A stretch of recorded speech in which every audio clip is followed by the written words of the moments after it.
How to stop this watch from making a beep sound at every hour.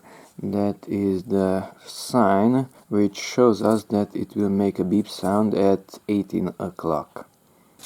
It has a few modes, those 5, when it's showing the time, alarm, stopwatch, another time display, and it says countdown or timer.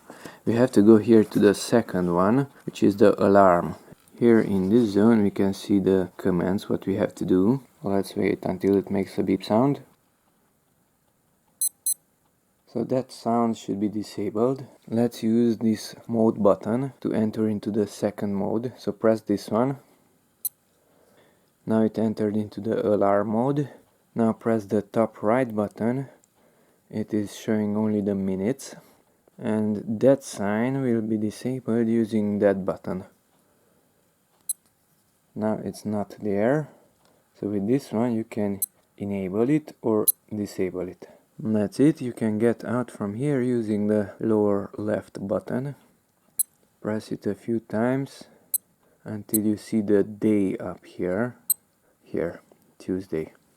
So that's how to disable the beeping sound which is made at every hour, and the sign was shown here in the lower left corner. Let's enable it again. Here at alarm, show only the minutes, enable it and exit till you see the day. And now the sign is back again.